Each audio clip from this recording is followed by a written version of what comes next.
First pod out of the 126. It takes me a second to get under here, sorry. I basically have my left knee on the floor on the outside of the car. My right leg is straight out on the outside of the car. And my left rib cage is on the door sill. So, where do you get this sucker out? I could not get my hands around that to save my life. Like a thumb and index, or go around the bar. It's fingertips. I just didn't have enough strength, so what I ended up doing was loosening these two nuts for that bar right here and right here. I think they're 13 mil. This one was a short socket, this one was a deep. And I took a big screwdriver, put it in there, and back behind here, right where this little intersection is. And I was leveraging up like that. You can see how it makes the play. I ended up just twisting it like that, and it just kind of holds it there, hands-free. And it leaves that big, not big, but it leaves enough gap for this thing up here. That's the first thing. Other thing is, to get that thing out of there without my hand, is channel locks at the very, very widest setting. If I can do that one-handed. And I put the curved part to the back, the firewall. So it'd be very difficult to film, but I'll try. Anyways, I took that sensor out, by the way. You just pull it straight out, and it's like a curved sensor. I took that out to get more room. Anyways, you go up here. Again, I'm filming, so this is more difficult. You would have your right hand available instead of filming to get that wire out of your way. But essentially, you just grab that pod with the channel locks and turn, and it comes on out. Now, here's the fun part. The reason we loosened these and got that screwdriver wedged in there is to leave a space to pull the bar towards us to create a bigger gap.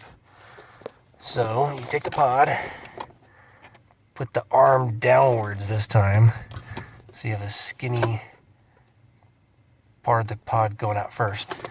And just take your hand, take some strength, you can grab it.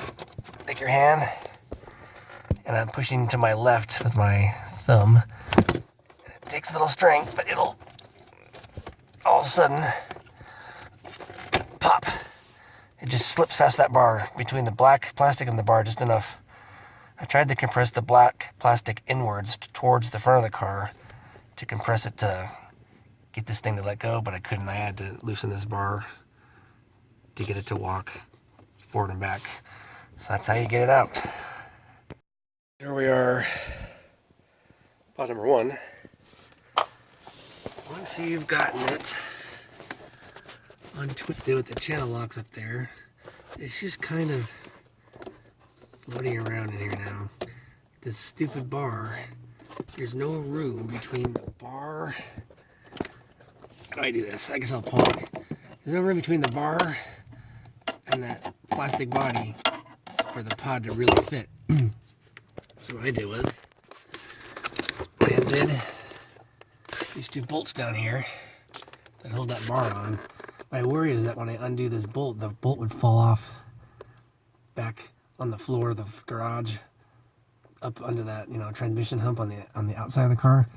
But the bolt is actually where it seems like it's pressed in, where I can push on this bolt all day and it won't push back through an accident. That was my worry, is that it was gonna fall back in, and now you have to have a 2-person job by someone feeding the bolt through the underside of the car and the other guy up here using turning the nut, but it stays there. So I undid both of these, which allows you to take a screwdriver, like relative to my hand, that's a big guy. It allows you to take a screwdriver, and right where that joint is, where this vertical bar meets that, you're able to put a screwdriver right behind there. And you can pry this way. Number 1, you're not going to pry and ruin this hose. Number 2, you're not going to ruin the wiring harness. There's nothing to crunch. So you can go back behind that bar, and it doesn't look like much here, but that amount of play is enough to give you the room, the wiggle room. So what I did was, I went to the pod itself, and this is just a simulation, but I went to the pod itself with a screwdriver. If I can find my screwdriver, sorry. Back behind the pod, and I just torqued like that. It's hard to see from here, but I torqued like that to the right, and it made it pop out through here. If that makes any sense. Because you're trying to get it to go from right to left back behind that bar, but this plastic wall is too hard to compress, so I have the bar pulled out towards me, so enough play. I was able to take a screwdriver right there and go like that, and torque it to the left, and just popped back behind. That's how you get it out. So on this pod, this is the left side dash one, the one we just took out. When you go to put the diaphragm in here, you don't just click the pink part onto the black part in any position necessarily, because what happens is, if I can do this, when you put this back together, some of the pods that you replace the diaphragms on, you can twist this afterwards. Even if it's really hard to do, you can still and spin it around into the position you need once you're in the car. This one is not allowing me to do so no matter what diaphragm I use. So I already got this up in the car and realized that this arm was like 180 degrees off. So then I had to go through with that screwdriver, pry that black bar in the car under there out of the way again, get the pod out, take it apart, put it back together, guess, so on and so forth. I need this cutout facing towards the floor, and put it up there, and it was kind of crooked to where if this is the peg, it wasn't going on the peg squarely like this. It was wanting to go on the peg like this, and you don't want that.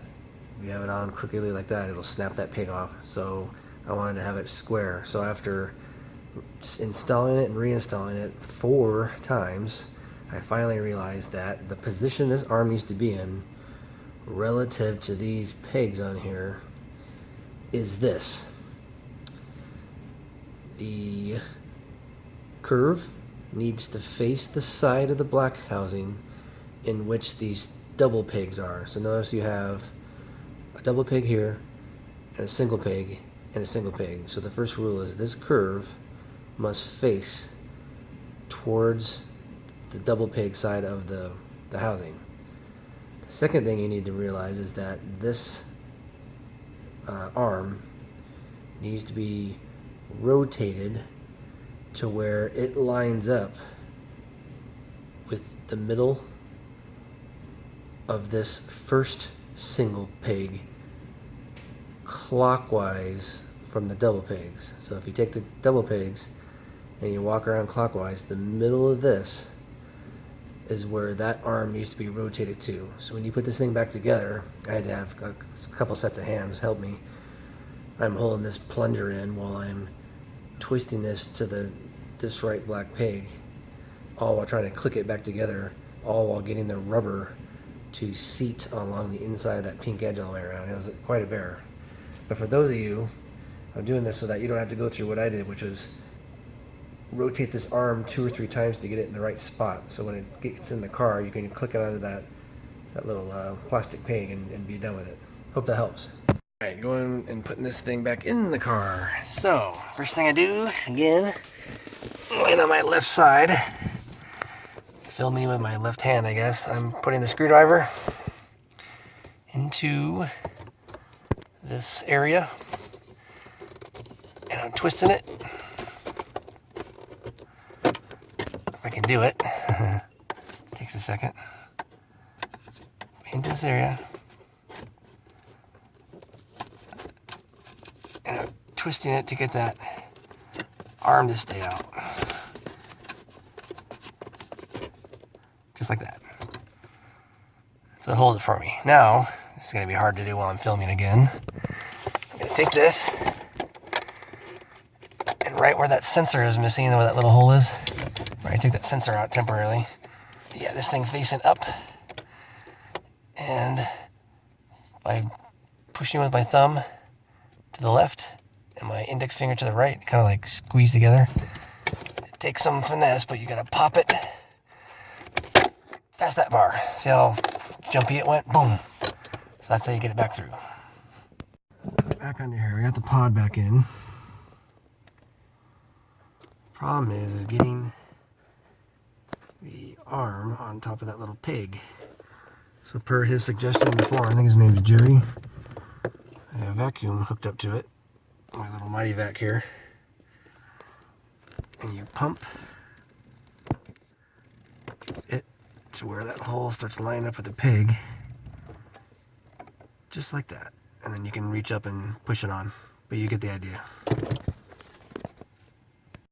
Another hint on all the other pods. Some of these where I did do the diaphragm only from performance analysis in Tennessee, some of these when I did do the diaphragm only, you can turn this arm once you get it in the car to give it to snap onto the pig, so you can just turn this all day and no problem. But on that one that I just did, the far left one on the dash, that was locked, which is why I had a very specific way this went relative to the peg. That was the first peg clockwise from that double peg. But on these double pods though, the only thing you have to keep in mind is before you take them apart, mark the pink spot here and mark the pink spot here so you can put the two lids back together in the same fashion. Because I had it to where I clicked it back together and it held vacuum fine, and I put it in the car, but once I put this in the car and rotated to lock it into position, I had the one where the nozzles are facing straight up into the dash, and it was impossible to get to them to put the elbows back on for the vacuum line. So pay very close attention as to how these come apart and mark it with a Sharpie along here so you can put it back together the same way. And then on these double pods, when you put them in there, you can just twist this to whatever position you need to click it in. But on that far left one, this arm has to be exact.